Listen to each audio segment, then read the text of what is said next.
This is Tracy Broussard with RoadDawgOnline.com, and I'm with Tim Horsley, my friend, my buddy. For a long time. A long, long time. Currently touring with Gary Allan. You're out there with Gary, but let's go back a little bit. What led you to pick up the sticks in the very beginning? I was 5 years old, I don't know. I just got stories from my mom talking about how I would take tens of Legos or building blocks and turn them upside down and being on the, the bottom of it, you know what I mean? When I was really little, so I got private lessons from a local band instructor when I was like 6 or 7. Who were some of your influences early on? My first 3 records, Obvious. Okay. Moving Pictures was the first one, and the other 2 were Dirty Deeds Done Dirt Cheap by AC/DC and Back in Black.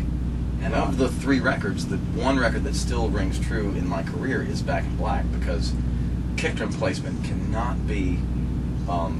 there's no better primer for kick drum placement than Phil Rudd. Right. He might be one of the best rock and roll groove players I've ever heard. Yeah. And if you really want to listen to where the kick drum placement should be, it's Phil Rudd. It's like I feel like I've missed out on the lineage of the history of the drum kit. You know, when I started, I can't even imagine starting in 2000 or being born in the 90s, playing drums in 2000, trying to look back through the history of all of it's the abundance of great material to pick and choose from to decide what is great and what isn't. Is overwhelming. I was in a band in college that we ran out of opportunity, and we lost a singer, and with some inspiration from some friends of mine and my wife and the other guys in the band, it was like they said, why don't we try Nashville? Because I've always had an affinity for Nashville, and because of its proximity, it's like 3 hours from where I grew up. So all through college, and when I got out of college, I was working for them, and I would go down there and go to Fork's Drum Closet, talk to Paul, and Paul still buy stuff, Felt like I was living the dream just by going in that place. When did you finally make the move?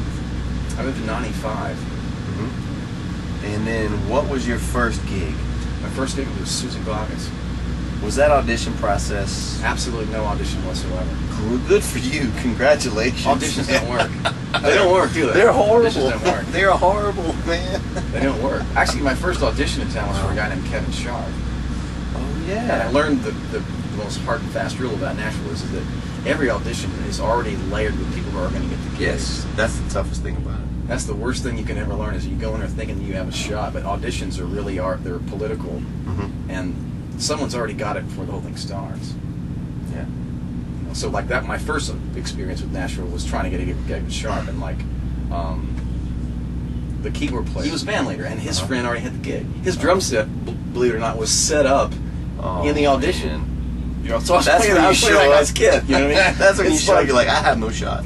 No shot whatsoever. I didn't know any better, Yeah. And it even echoed in later in my career, like before Gary, I auditioned for the Wreckers, and I didn't realize that whole audition was a complete sham. Like I went in, it was a lot of guys I really respected went in, thought I had a shot for this gig, but someone else actually already had it. They were just looking for a backup. Like, well,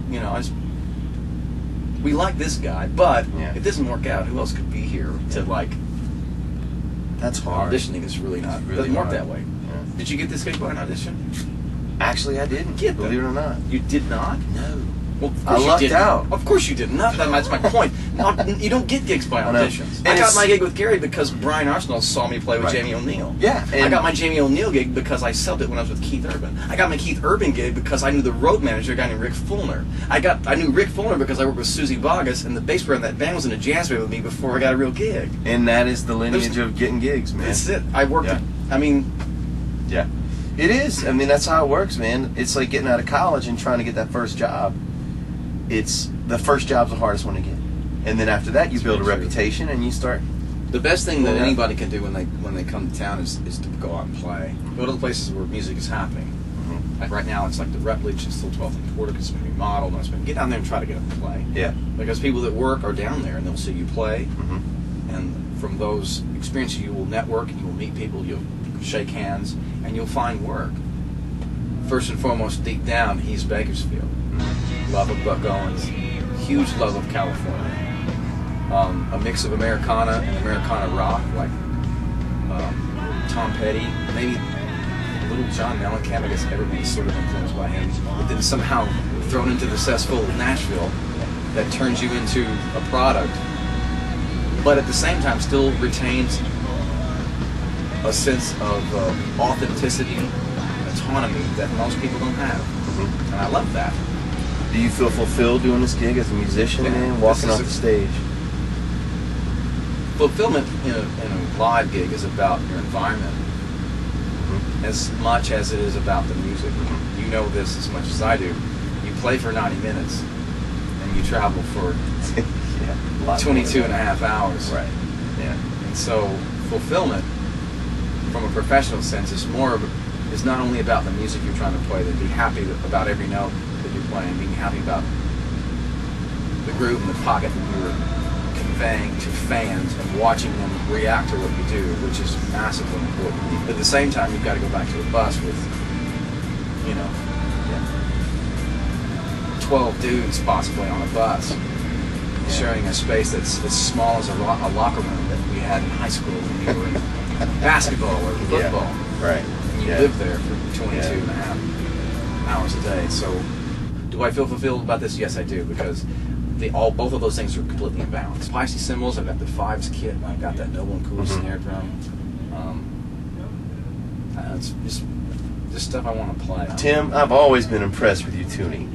Your drums always sound great. What are some of your tips? What works for you? What works for me is mid-range tuning across the board, even my snare drum.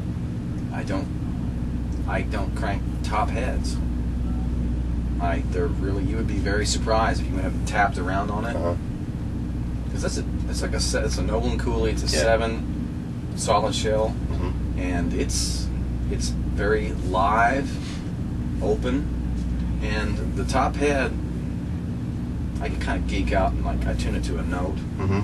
It's between C and D. It's really low. Wow. It's not cranked up high at all. Yeah. And that makes it makes it sound really, really fat. It does. I've heard it. The bottom head it's more of a feel, like the way I push on it. I can feel where I want it to be. And of course, the more the top head gets worn down, because I don't have an endorsement deal right now. Oh, no. So, the more the top head gets worn down, I have to kind of conserve my resources.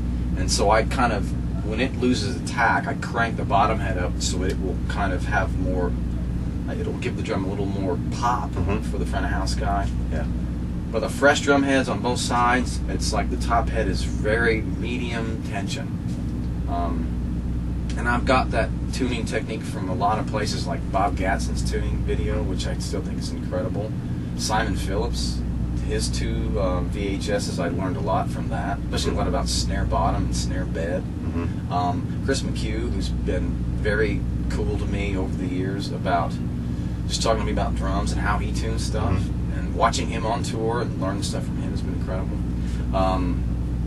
But that's where it is all the way around. And that's, to me, the snare drum is this, and this is a Steve Jordan thing. It's like the snare drum is the signature of every song. Whatever your snare drum sounds like, it really can set the tone for what your whole kit sounds.